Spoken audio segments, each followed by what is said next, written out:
చంద్రబాబు నాయుడు పెట్టే పథకాలు ఎలాగున్నా నిత్యావసర వస్తువుల రేట్లు కానీ, ఒక సామాన్యుడికి అందుబాటులో లేకుండా కాయగూరలు కానీ, విపరీతమైన రేట్లు అన్నీ విపరీతంగా అన్నీ పెరిగినాయి. దానివల్ల ప్రభుత్వం తీసుకున్న చర్యలు శూన్యం. ఏం కనిపించట్లేదు. ప్రజలకు ఉపయోగం ఎలాగున్నా బాధ పెట్టే అంశాలు అయితే చాలా ఎక్కువ ఉన్నాయి. ఎందుకంటే ఒక సామాన్య కావాల్సిన ముందు నిత్యావసరాలు, కూడు, గుడ్డ, నీరు అన్నీ పరిస్థితులు చాలా దారుణం అయిపోయినాయి. విపరీతంగా ఉన్నాయి. ఇక మేమైతే మోటార్ ఫీడ్ రంగంలో కూడా ప్రతిదీ కూడా ప్రతి ఐటెం ఏంటంటే సామాన్యులు మేము ఆటో కార్మికులుగా ఆటో బాయించి కూడా మినిమం ఖర్చు ఉంటుంది. ఆ ఖర్చు డబుల్ అయింది. రూపాయన్నర అయింది. ఇంజిన్ ఆయిల్ కాడి నుంచి ప్రతి స్పేర్ పార్ట్లు కానీ అన్నీ పెరిగినాయి. ఏంటంటే జీఎస్టీ పెరిగిందని మాకు చెప్తారు. ఇప్పుడు మేము జీఎస్టీలు అన్నీ మనం తెలుసుకుని సామాన్యులు తెలుసుకుంటాం.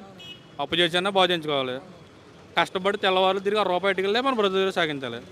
రూపాయి వచ్చేది రూపాయన్నరకు వచ్చేది మా సామాన్యులు ఎలా ఉంటుంది చెప్పండి. భారం తప్ప ఇంకేం ఉపయోగం. ప్రభుత్వ చర్యలన్నీ శూన్యం ఆ విషయంలో. గత 5 ఏళ్ళు చూశారు కదా, మరి గత 5 ఏళ్ళు ఎలా ఉండేది అంటారు?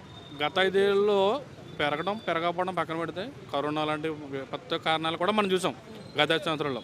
ఆ టైంలో కూడా ఇంత దారుణంగా నిత్యావసర వస్తువులు రేట్లు పెరగలేదు.